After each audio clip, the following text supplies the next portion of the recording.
student, welcome to the class. Today we will see the topic of the blindness. हम पढ़ रहे हैं BSc nursing fourth semester का adult health nursing second, जिसपे अभी हमारा सेकंड यूनिट चल रहा है आपका disorder of the eye. Disorder of the eye में मैंने प्रीवियस क्लासेस में आपको आई डिसऑर्डर से रिलेटेड सारे डिजीज कंप्लीट करवा दिया है। नेक्स्ट है आपका ब्लाइंडनेस। अगर कोई भी डाउट होता है तो आप मुझे कमेंट कर सकते हैं, और अगर आपको इसका नोट्स चाहिए तो भी मुझे कमेंट करिएगा, मैं आपको पीडीएफ लिंक सेंड कर दूंगी। और आप मेरे व्हाट्सएप चैनल से आप जुड़ जाइए, उसमें आपको सारे नोट्स अवेलेबल हैं, आपको मिल जाएंगे। और अगर अभी तक चैनल को सब्सक्राइब नहीं किए हो तो सब्सक्राइब कर लो और बेल आइकन पर क्लिक कर लो। सब्सक्राइब करने से आपको कोई मेहनत नहीं लगती, पर आपके सब्सक्राइब से, आपके एक छोटे से योगदान से मेरा कॉन्फिडेंस लेवल बढ़ता है कि मैं आपके लिए बेहतर वीडियो ला पाऊं। इसलिए मेरे चैनल को सब्सक्राइब करिए। ओके, चलो देखते हैं हम ब्लाइंडनेस। ब्लाइंडनेस क्या बोला है आपका? Introduction. Blindness is the condition of lacking visual perception due to physiological और न्यूरोलॉजिकल फैक्टर।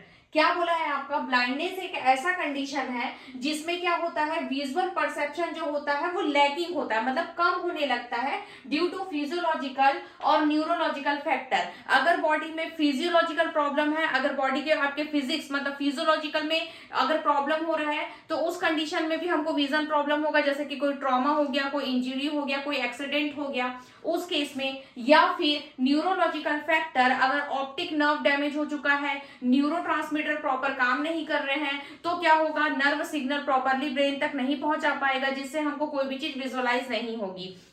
तो अगर बॉडी में फिजिकल डैमेज हो गया या फिर न्यूरोलॉजिकल डैमेज हो गया तो दोनों कंडीशन में विजुअल परसेप्शन की कमी होती है, उसे ही हम ब्लाइंडनेस कहते हैं। ओके, नेक्स्ट है आपका, इट में also refer to loss of vision that cannot be corrected with the glasses or contact lenses. ठीक है, इसे और क्या किस चीज में रिफर किया गया है? लॉस ऑफ विजन को। जब हम इस लॉस ऑफ विजन को ग्लासेस या फिर किसी कॉन्टेक्ट लेंसेज के थ्रू भी करेक्ट नहीं कर पाते तो उस कंडीशन को भी हम ब्लाइंडनेस कहते हैं। ओके, नेक्स्ट है आपका, the number of blind person in India would increase in 24.1 million in 2010 and 31.6 million in 2020। ठीक है, तो ये बोला है आपका, ब्लाइंड पर्सन जो है वो इंडिया में जो नंबर बढ़े थे वो 2010 में 24.1 मिलियन बढ़े थे। उसके बाद फिर से जनगणना किया गया, तब हमको पता चला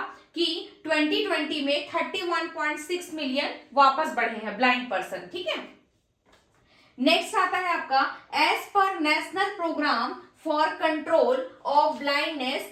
ये बोला है आपका एनपीसीबी के नाम से जाना जाता है, national programme for control of blindness. The prevalence of blindness in India was 11% in 2006 to 2007। ठीक है, ये national programme for control of blindness के अनुसार ये बताया गया है कि प्रिविलेंस ऑफ ब्लाइंडनेस इंडिया में कितने हैं आपका? 2006 से 2007 में दिखाया गया था 11% ब्लाइंडनेस पेशेंट देखे गए हैं। डेफिनेशन क्या बोला है? Partial blindness means you have very limited vision. अगर आपको पार्शियल ब्लाइंडनेस हो रहा है मतलब हल्का ब्लाइंडनेस हो रहा है तो आपको कुछ लिमिटेड चीजें ही दिखाई देगी। एंड कंप्लीट ब्लाइंडनेस मीन्स होता है you can not see anything and do not see light. ठीक है, कंप्लीट ब्लाइंडनेस जो होता है वो टोटली आपके सामने अंधेरा रहता है, आपको कुछ भी चीजें दिखाई नहीं देगी। फिर आता है आपका कॉजेस और या फिर रिस्क फैक्टर में बोला जाए तो कैटरेक्ट के जो पर्सन है वो 19 million people are affected globally देखा गया है। जो मोतियाबिंद के पेशेंट है वो 19 मिलियन पीपल अफेक्टेड है। फिर आता है ग्लूकोमा के पेशेंट जो है वो 6.4 मिलियन। फिर आता है आपका ट्रैकोमा के patient 5.7 million. And childhood blindness मतलब बच्चा जैसे पैदा हुआ वो अंधा पैदा हुआ, तो चाइल्डहुड ब्लाइंडनेस जो है वो मोर देन 1.5 मिलियन देखे गए हैं। नेक्स्ट है अदर रीजन, जैसे कि ट्रॉमा, इंजरी, कोई डिजीज कंडीशन में अगर ब्लाइंडनेस कॉज करता है तो वो 10 मिलियन है। स्ट्रोक के कंडीशन में भी ब्लाइंडनेस देखा गया है। और फिर नेक्स्ट आता है आपका राइनाइटिस पिगमेंटोसा एंड रेटिनोब्लास्टोमा। इस केसेस में ब्लाइंडनेस देखा गया है। राइनाइटिस पिगमेंटोसा क्या होता है? ये एक जेनेटिक डिसऑर्डर है जो progressive degeneration of the retina, retina का ये प्रोग्रेसिव मोड पे डीजनरेशन करते जाता है जेनेटिकली। देन आता है आपका रेटिनोब्लास्टोमा, ठीक है। रेटिनोब्लास्टोमा क्या होता है? ये एक मैलिग्नेंट ट्यूमर होता है ऑफ द रेटिना, रेटिना में क्या होता है? मैलिग्नेंट ट्यूमर डेवलप करता है। तो ये दोनों कंडीशन से भी पेशेंट को ब्लाइंडनेस हो सकता है। ब्लाइंडनेस में आपका नेक्स्ट है component national blindness control programme, ठीक है। नेशनल ब्लाइंडनेस कंट्रोल प्रोग्राम के अकॉर्डिंग क्या क्या कंपोनेंट देखे गए हैं वो ये है। तो सबसे पहला है आपका इनिशियल असेसमेंट। इनिशियल असेसमेंट में कंट्रोल प्रोग्राम के अकॉर्डिंग क्या बोला गया है कि first step to find out the magnitude, geographic distribution and causes of blindness in country, ठीक है। तो सबसे पहला स्टेप इन्होंने क्या निकाला कि सबसे पहले मैग्नीट्यूड एंड जियोग्राफिक डिस्ट्रीब्यूशन की जो आपका अंधत्व है, ब्लाइंडनेस है, अंधापन है, वो आपका कहां तक और कहां कहां पे फैला हुआ है, ठीक है। सबसे पहले इन्होंने ये पता लगाया कंट्री में कि जो मैग्नीट्यूड लेवल पे भी कि ये किस किस स्तर पे और जियोग्राफिक डिस्ट्रीब्यूशन में कि कहां कहां पे ये फैला हुआ है। दूसरा है आपका primary eye care. Primary eye care में wide range of eye condition can be treated at grass root level by locally trained health worker. मतलब क्या बोला है आपका कि प्राइमरी आई केयर में जो आपके सामान्य जो आई की जो बीमारियां होती है, ठीक है, जो नॉर्मल आई प्रॉब्लम्स है, तो वाइड रेंज में हम जो नॉर्मल आई कंडीशन को ट्रीट किया गया कहां से? ग्रास रूट लेवल से। मतलब ग्रास रूट लेवल मतलब छोटे छोटे जो गांव होते हैं, ठीक है, वहां पे हम क्या करते हैं? ट्रेन्ड हेल्थ वर्कर को भेजते हैं और वहां पे क्या करते हैं? आई का जो कंडीशन है जिसमें दिख रहा है कि किसी को आई में प्रॉब्लम है, बहुत ज्यादा आंसू आ रहे हैं या प्रॉपरली दिखाई नहीं दे रहा है, सामान्य कंडीशन आई का जो है, वहां से हम ग्रास रूट लेवल से हम ट्रीटमेंट स्टार्ट करते हैं कि यही जाके आगे चल के अंधापन का कारण तो नहीं बनेगा। तो वहां से हम ट्रेन्ड हेल्थ वर्कर को भेज के वहां पे हम नॉर्मल लोगों का ट्रीटमेंट स्टार्ट करते हैं, चेक करते हैं। आई केयर करना मतलब इस कैंपेन लगाना, आपको पता होगा, प्रोग्राम चलाते हैं, कैंपेन लगाते हैं, जिसमें होता है ना, जैसे अभी हम देखते हैं कि ब्लड टेस्ट करा रहे हैं, आपका हेल्थ चेकअप करवाते हैं, जिसमें आपका नॉर्मल शुगर लेवल टेस्ट करेंगे, आपका वेट चेक करेंगे। तो वैसे ही हम आई केयर का कैंपेन लगाते हैं। ये कंट्रोल प्रोग्राम के अकॉर्डिंग ये भी किए थे। फिर आता है आपका secondary eye care. Secondary eye care में involve definitive management of common blinding condition as cataract, ectropion, ocular trauma, glaucoma. मतलब क्या बोला है सेकेंडरी आई केयर में? इसमें हम लोग थोड़ा मैनेजमेंट स्टार्ट करते हैं, डेफिनेटिव मैनेजमेंट स्टार्ट करते हैं कॉमन ब्लाइंडिंग कंडीशन में। अब हमको पता चल गया पेशेंट को ब्लाइंडिंग का कंडीशन आ रहा है, ठीक है, तो अंधेपन की कंडीशन में जैसे कि उसको कैटरैक्ट हो सकता है, क्लाउडी लेंस हो सकता है उसका, एट्रोपियन पलक उसका ऊपर उठ सकता है, ऑकुलर ट्रॉमा या फिर आपका ग्लूकोमा, इंट्राऑकुलर प्रेशर जो है वो इंक्रीज हो गया है। तो इस टाइप की कंडीशन में हम मैनेजमेंट स्टार्ट करते हैं। और ये कैसे स्टार्ट होता है? It provide PSC, primary health centre and district hospital where eye department are established, ठीक है। और ये सारा जो मैनेजमेंट है ये कहाँ एस्टैब्लिश होगा? जो आई का, जैसे आई की कंडीशन में कैटरैक्ट, एट्रोपियन, ग्लूकोमा, रिफ्रैक्टिव एरर, कुछ भी अगर आई का कंडीशन है तो वहां के जो आसपास गांव में जो पीएससी होंगे, प्राइमरी हेल्थ केयर, ठीक है, या प्राइमरी हेल्थ सेंटर, वहां पे प्रोवाइड होगा या फिर डिस्ट्रिक्ट हॉस्पिटल में प्रोवाइड होगा जहां पे आई डिपार्टमेंट ऑलरेडी एस्टैब्लिश है, वहां पे आई का मैनेजमेंट होगा।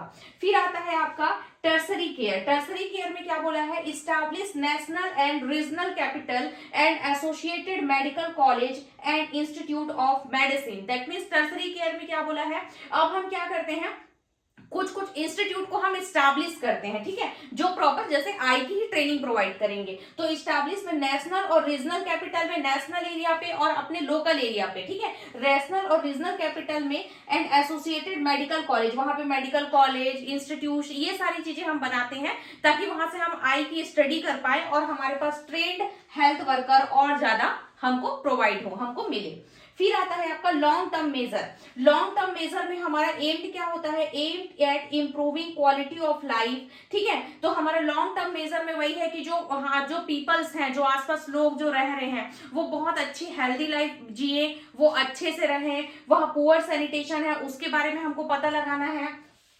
Lack of adequate water, safe water supply, हमको ये भी देखना है कि वहां पे वाटर सप्लाई प्रॉपरली हो रहा है या नहीं हो रहा है, साफ पानी सप्लाई हो रहा है कि गंदा पानी सप्लाई हो रहा है, पुअर न्यूट्रिशन, उनको खाना पीना कैसा मिल रहा है, ये सब चीजों के बारे में भी हमको पता लगाना है। और लैक ऑफ पर्सनल हाइजीन, अगर वो पर्सनल हाइजीन में मेंटेन नहीं किए हैं, तो ये सारी चीजों को मेजर करना आपका लॉन्ग टर्म मेजर में आपका पहला एम होता है। ठीक है, कि हमको सारी चीजों, उनका जो बेसिक लाइफस्टाइल है वो बहुत अच्छे से मेंटेन हो, ये हमको मेजर करना है।